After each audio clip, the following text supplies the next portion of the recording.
kaswang. Bago ko simulan ang kwentong ito, ay hihiling po sana ako na kung magustuhan ninyo ang video na ito, ay maaaring mag-subscribe at leave a comment po. Makakatulong po ito ng malaki sa bago ko pa lamang na channel. Salamat po! Simulan na natin. Ako po si Elena.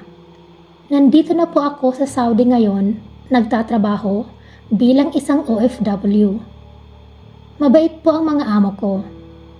Mababait at kasundo ko rin ang mga kasama kong OFWs dito sa bahay. Hindi po madali ang araw-araw namin dito dahil sa mahirap at napakaraming trabaho ang iniuutos sa amin. Pagod po talaga ang katawan namin dito. Ngunit nagpapasalamat pa rin po ako na nandito ako.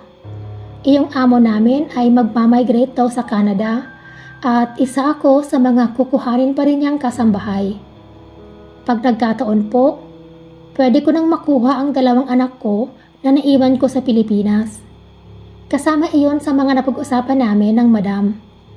Tutulungan daw nila ako. Biyuda na po ako. Matagal na pong wala ang tatay ng mga anak ko. Sumakabilang bakod po. Pero okay lang iyon. Matagal na rin naman akong naka-move on. Pero ngayon, focus na lang po ako sa aking mga anak. Napasok po ako sa dati kong pag-ibig. Hindi po iyon ang tatay ng mga anak ko. Nagtatrabaho ako noon bilang isang kasambahay sa isang mayamang pamilya. Mayroon pong 2 bahay ang dati kong amo, kaya palipat-lipat din po ako ng bahay kung saan ako gustong ipadala ng amo ko. Meron silang malaking bahay sa Manila, banda Parañaque, at ang isa naman po ay isang malaking rest house sa Tagaytay. Pero kadalasan ay nasa Manila ako. Doon kasi palagi ang aking among babae at ang mga anak nito ay nag-aaral din sa Manila. Umibig po ako noon kay Mateo, ang driver ni ma'am. Noong una ay hindi ko naman po talaga siya napapansin. Palagi lang naman po ako sa loob ng bahay at si Mateo naman ay kung hindi kasama si ma'am ay kasama ng mga yaya ng 2 bata. Kaya kadalasan ay wala talaga siya sa bahay. Naging close kami nung magkasakit ang yaya ng 2 bata at ako ang nautusan na maging yaya pansamantala. Habang wala pang nakikita ang mga amo ko. Okay naman sa akin. Grade school na rin ang 2 bata at napaka-independent nila. Hindi na sila kailangang paliguan pa o ihanda ang damit o bag nila. Yung isa nga po ay siya na rin mismo ang naghahanda ng mga baon niya kung gusto niya. Yung isa naman po ay doon na sa kantin nila kumakain sa break time. Literal po na nag-aantay na lang ako sa kanila sa may lanay na lumabas sa bahay at pumunta sa naghihintay na sasakyan. Kaya marami po kaming oras na magkakwentuhan ni Mateo. Pagkatapos ay syempre naging haruta na. Nakakatuwa at makalaglag panty po talaga ito si Mateo. Gwapo po kasi at napakamatipuno. Type ko po talaga. Mga 2 buwan din po ako na naging yaya ng 2. Nakahanap din po kasi kaagad ng bagong yaya ang amo kong babae. Sa agency sila kumukuha ng mga yaya at kasambahay, kaya madali lang po talaga. Pero kahit hindi na po ako yaya ng 2, ay close pa rin po kami na Mateo. Minsan ay sumusulpot na lang ito sa kitchen at humaharot na sa akin. Gustong gusto ko naman po kasi nga type na type ko po talaga si Mateo. Isang gabi ay bigla na lang ulit sumulpot si Mateo. Nandoon po ako sa laundry area at namamalansya, ay naramdaman ko na lamang na may pumulupot na mga kamay sa aking baywang. Nakiliti naman po ako, alam kong si Mateo iyon. Uy love, ano ka ba? Kunyari ay hindi ko po gusto ang ginagawa niya, ngunit halos abotenga naman po ang mga ngiti sa mukha ko. Ay love, sorry na at nabigla kita. Alam mo namang nakakamiss ka. Kinindatan pa ako ni Mateo. O ano, gutom ka na ba? Gusto mo na makakain? Ipaghahanda kita. Ikaw ang gusto kong kainin, alam mo naman. Pakis-kis pa ang mga labi ni Mateo. Kilig na kilig po talaga ako. Ikaw talaga? O ano? Ano bang gusto mo? Uuwi ako sa probinsya namin sa susunod na linggo. Piyesta sa amin. Pero syempre hindi ko sinabi kay sir kasi hindi naman papayag yun. Sabi ko may sakit ang nanay ko at kailangan kong umuwi. Mahabang salaysay ni Mateo. Ano? Nagsinungaling ka? Gulat na sabi ko. Sus naman, okay lang naman at 5 araw naman ako mawawala. Aba, may pinagsabihan ka pa bang iba? Baka magalit si ma'am kung nalaman niyang nagsinungaling ka. Alam mo naman yun, napaka-istrikta. Ikaw lang, love. May tiwala naman kasi ako sa'yo. Hinimas-himas ni Mateo ang aking braso na pataas na patungo sa aking dibdib. Loko kasi talaga ito si Mateo. Ay ano? Edi sige. Wala naman akong pagsasabihan, love. Mag-iingat ka na lang at bumalik ka agad. Alam mo namang may miss kita? Pasweet ko pang sabi.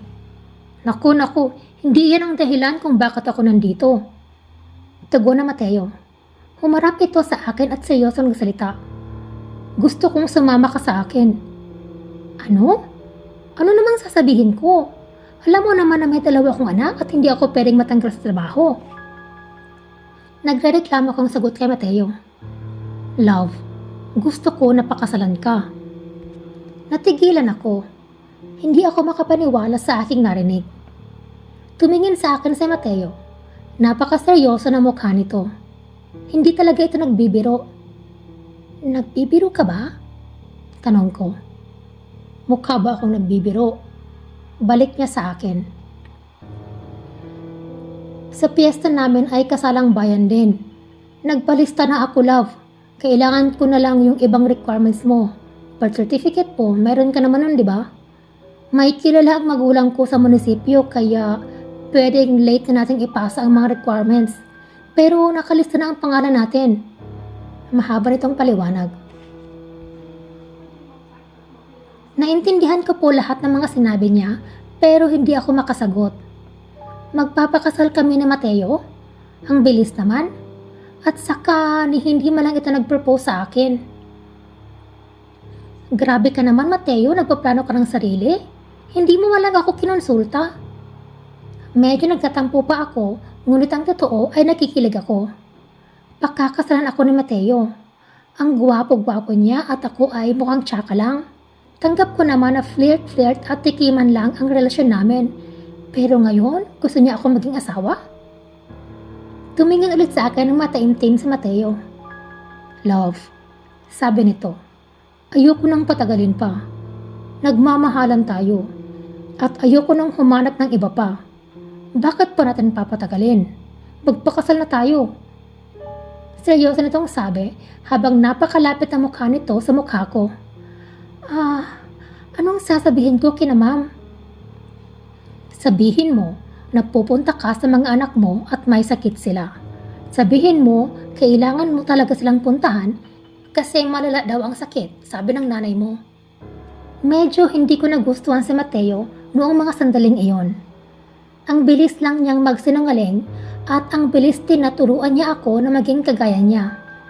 Ngunit nawala din agad ang kaisipang iyon noong titigan ko ang napakagwapong mukha ni Mateo. Kapag tinitingnan niya ako sa mata, ay nawawala ako. Napakapungay ng mga mata niya. Napakatangos ang ilong at ang mga bibig niya. Basta nakakagigil. Nawawala ako sa katinoan kapag naaalala ko ang mga patagong ginagawa namin ni Mateo kung walang nakakita sa amin. Napakalaki ng bahay ng mga amo namin kaya madaming mga sulok na pwedeng pagtaguan. Sigurado ka? Nag-aalalang tanong ko. Para talaga sa akin ay hindi kami bagay. Hinalikan ako ng Mateo sa labi at nawala na lahat ang iniisip ko. Ang alam ko lang ay kailangan sa susunod na linggo ay makapagpaalam ako kay ma'am at kailangan ay mapagbigyan niya ako. Bahala na kung ano ang idadahilan ko. Pinayagan nga ako ng amo kong babae. Idinahilan ko talaga ang 2 kong anak. Sinabi ko na nasasabik na ako makita ang 2. Almost 2 months na rin kasi akong walang day off kasi nga nawalan kami ng yaya at may isang kasambahay din na umalis. Pumayag naman ang aking amo. Nagkita kami na Mateo sa isang kanto sa labas ng subdivision. Sabay kaming sumakay ng jeep papuntang EDSA para doon na mag-abang ng mga biyaheng Bicol. Kiliting-kiliti ako noon. Pakiramdam ko talaga ay naka-jackpot ako. Halos 10 oras ang biyahe namin sa pampasahirong bus. 2 beses huminto ang bus sa mga kainan para kumain o kaya naman ay mag-CR ang mga pasahero. Matagtag ang biyahe pero okay lang. Tanghaling tapat noon nung dumating kami sa kanilang lugar. Mukha talagang busy ang lahat at napakasaya ng lugar nila. Mayroong tugtugan na narinig sa buong baryo. May mga banderetas din na nakasabit. Mayroon pa kang peryahan. Ngunit akala ko ay nandoon na yun sa bahay ni na Mateo. Yun pala ay maglalakad pa kami sa isang makipot na daan na medyo may kalayuan pa sa sentro. Hindi naman ako nagreklamo. Nasa kabilang barangay yata ang bahay ni na Mateo. Medyo tahimik doon at parang walang masyadong sayahan. Maya-maya pa mag-uumpisa kami maghanda, love. Huwag kang mag-alala. Sa ngayon ay ipapakilala muna kita sa aking mga magulang at kamag-anak. Excited na kaya ang mga iyon na makilala ka? Ah, ganun ba? Saad ko naman. Medyo nag-aalangan pa ako kasi nga galing kami sa mahabang biyahe at saka na nga ang mukha ko hindi mala ako makapag-ayos. Halatang haggard.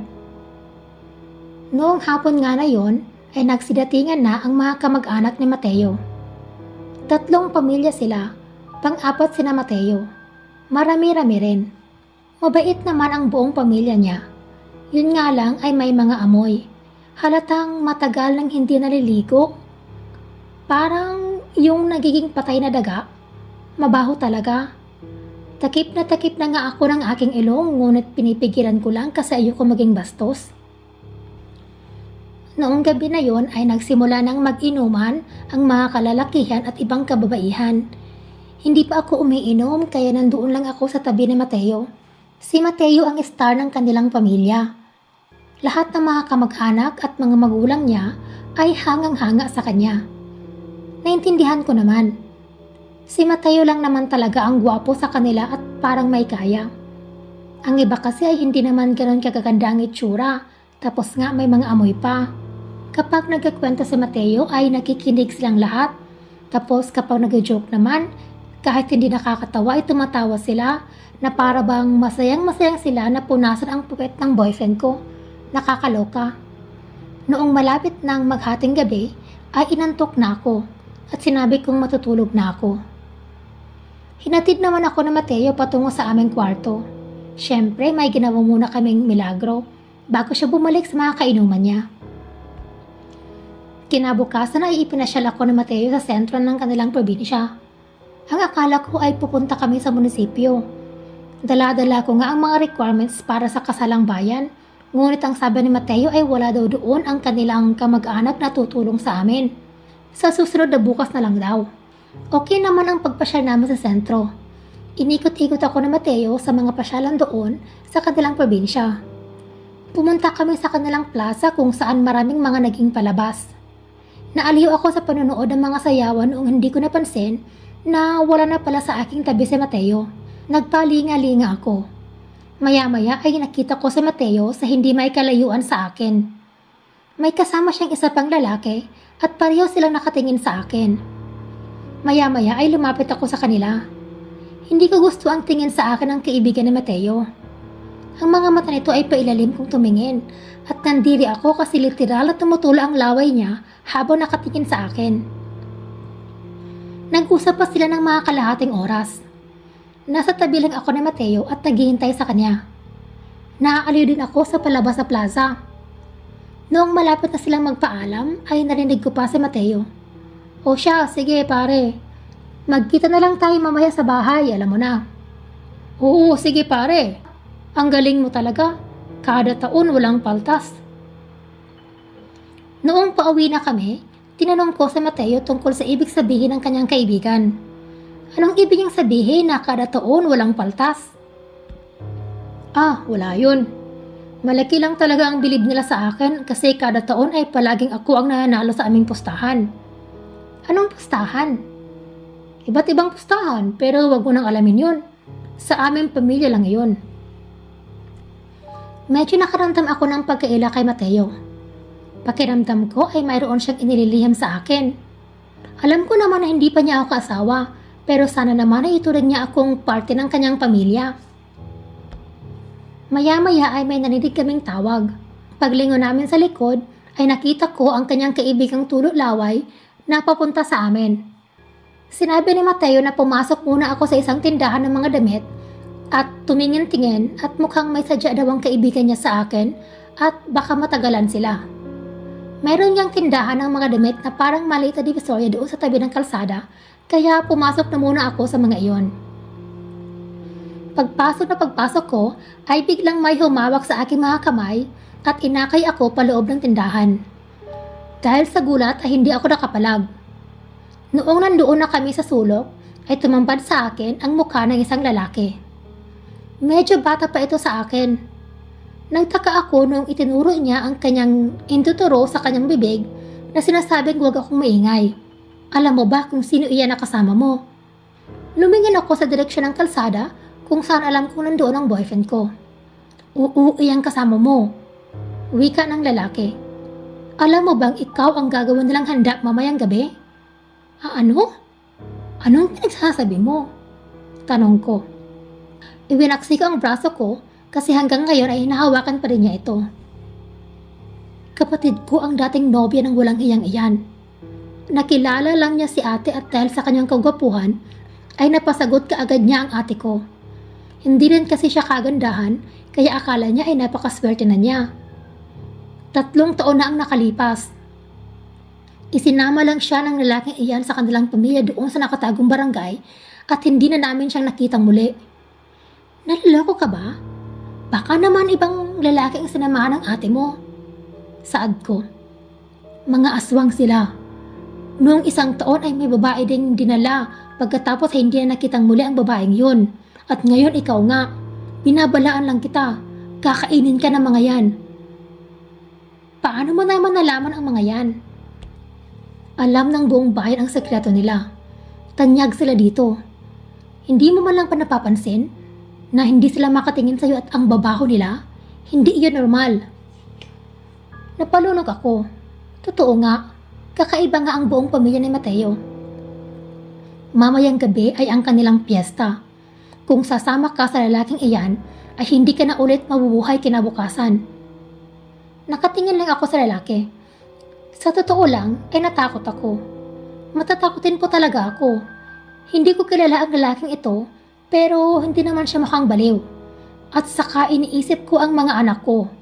Isa po akong ina, kaya kahit na malayo ako sa mga anak ko, ay iniisip ko pa rin na kung wala na ako, sino na ang bubuhay sa kanila? Sa akin lamang sila nakaasa. Nakita ng lalaki ang takot sa aking mga mata. Gusto kitang tulungan, ngunit alam ko na mahirap din itong paniwalaan. Hindi ko nasagip ang ate ko noon pero gagawin ko ang lahat para matulungan ka.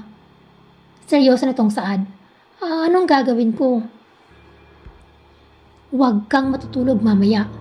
Gawin mo ang lahat ng paraan para huwag kang makatulog. Magsasama ako ng mga kanayon ko na tutulong sa iyo. Mas mabuti kung hindi ka na sumama sa kanya, pero kung gusto mo ng ebidensya, sumama ka pa uwi, ngunit huwag na huwag kang matutulog.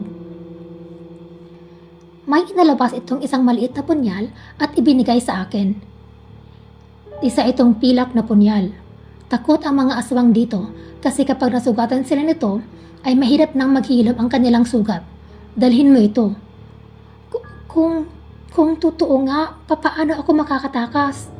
Babae lang ako at nag-iisa. Kahit dala ko pa itong punyal na ito, wala pa rin akong laban. Hindi mo kailangang lumaban. Mayroon silang lihim na daan papunta sa bayan na nasa likod lang ng palikuran ng bahay ni na Mateo. Bagtasin mo lang iyon. Mag-aabang kami doon para sa'yo. Maya-maya ay narinig ko na ang boses ni Mateo. Kaagad akong kinabahan. Sinabi ng lalaki na itago ko ang punyal at kaagad ko naman itong inalagay sa aking bag at sinalubong sa Mateo na naghihintay sa akin sa bungad. O ano, may nakita ka bang gusto mong bilhin? Malawak ang ngiti nito sa pagkikita sa akin. Bigla talaga akong kinabahan noong sandaling iyon. O wala. Sige, uuwi na ba tayo? Mamaya pa. Mag-iikot-ikot muna tayo. Mamayang paggabi na tayo umuwi sa atin. Naghahanda pa kasi ang aking pamilya sa bahay kaya malamang busy ang mga iyon. Simula noong mga sandaling iyon ay hindi na ako mapalagay. Para bang may nagsasabi talaga sa utak ko na may mali. Na ang lahat ay mali. Bakit kailangan namin magsinungaling sa amo namin? Bakit nagustuhan ako ni Mateo? Sa totoo lang talaga, pangit po talaga ako. Tapos may 2 anak pa. Tapos ikakasal daw kami. Wala man lang pagmamadali na mag-submit ng requirements. Wala rin siyang sinasabi na pupunta kami para bumili ng damit pangkasal o kaya ng singsing. Opo, kasalang bayan nga po iyon pero gusto ko naman na maayos ang mangyayari sa araw na iyon. May trabaho naman kaming pareho kaya at least man lang makabili kami ng damit pangkasal. Madilim na po noong nagsimula kaming bumalik sa kanilang bahay. 1 oras pa ang biyahe kaya nagtaka ako kasi hindi man lang ako tinanong ni Mateo kung gutom na ako. Huling kain namin ay tanghali pa. Parang excited na excited si Mateo. Hindi po siya mapakali. Para po siyang isang bata na naghahantay kay Santa Claus na mabigyan ng regalo. Himas-himas din niya ang buong katawan ko at parati akong inamoy-amoy. Kung hindi ko nakilala ang lalaki sa tindahan, ay kikiligin sana ako. Ngunit ngayon ay hilakbot na lamang ang nararamdaman ko. Pagdating namin sa kanilang bahay, ay parang nasa ibang lugar ako nakapunta. Ang dating napakatahimik na mga kabahayan ay biglang naging masigla. Mayroong malaking bonfire sa gitna ng mga kabahayan at mayroon ding malalaking mesa at mahahabang upuan. Pagdating namin ay bigla silang napatingin sa amin at malalawak ang mga ngiti nila sa akin. Kinilabutan po talaga ako. Parang artista ang salubong ng mga kamag-anak ni Mateo sa kanya. Nagsitayuan ang mga ito at tinapik-tapik siya sa balikat at ang iba ay yumuyuko pa. Hindi ko na makaya ang nangyayari. Alam kong tama ang sinabi ng lalaking nagbigay ng babala sa akin. Siya ba ngayong gabi, Mateo? Narinig ko ang boses ng isang napakatandang babae. Puno na ng kulubot ang mukha niya at katawan, pero mukhang malakas pa rin ito. Lumapit sa akin ang napakatandang babae at pinisil-pisil ang braso at mukha ko. Uy, si Lola, masyadong excited. Narinig kong may nagsabi at nagsitawanan. Paglingon ko kay Mateo ay tumatawa rin ito. Napakataba nitong dinala mo, napakalusog. Tiyak, napakasarap nito.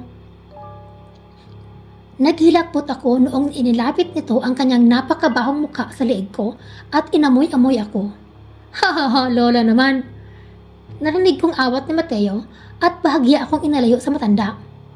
Niyakap ako ni Mateo at sinabi, "Oh love, matulog ka na muna. Mamayang hating gabi ay gigisingin kita. Medyo hindi pa kasi handa ang lahat." Inakay ako ni Mateo papunta sa loob ng bahay. Ramdam na ramdam ko ang tinginan ng buong tao sa akin habang papasok kami sa bahay. Maliligo muna ako, Mateo, at napakaalinsangan kanina, sabi ko. O sige, mabuti nga iyan. Patango-tango ito. Pupunta na lang ako sa kwarto mag-isa para kumuha ng tuwalya at bagong damit. O sige. Lumabas na ulit si Mateo. Dali-dali naman akong pumunta sa kwarto at kinuha ang aking bag. Nandoon kasi ang mga papeles ko kagaya ng birth certificate at mga ID, kaya importante na madala ko iyon. Ipinaloob ko ang bag sa tuwalya at pumunta na sa bandang palikuran. Mabuti na lang at ang lahat ng tao ay nasa unahan ng bahay o kaya nasa kusina, kaya walang tao sa bandang palikuran na iyon. Dali-dali kong hinanap ang tagong daan sa likod ng palikuran at nakita ko naman kaagad iyon. Lakad-takbo na ang ginawa ko sa makipatadaang iyon. Ang lakas ng kaba ng dibdib ko. Mga kalahating oras bang aking tinakbo nang biglang nakita ko ang lalaki na nakilala ko kanina na kumakabay sa akin. May mga kasama siyang ibang kalalakihan din. Mga 6 siguro sila. Punong-puno ng uli ang kanilang mukha at parang nagbaba din sila sa paliguan ng kalabaw. Dali-dali nilang nilagyan ng uling ang mukha ko at braso at itinapon nila sa akin ang isang supot na napakabahong lupa. Saka ay sinabihan akong tumahimik daw ako. Sumiksik pa kami sa talahiban para hindi kami makita. Ngunit sa aming pagkakatago ay nakikita namin ang daan na iyon. Mga 10 minuto lamang siguro nung dumating ako at parang sakto lang noong nakatago ako noong nakarinig kami ng naghihilakbot na ungol ng iba't ibang mga hayop. Maya-maya ay nakita ko sa Mateo. Ibang-iba na ang mukha nito. Napakapangit at kulubot ang dating napakagwapong mukha nito.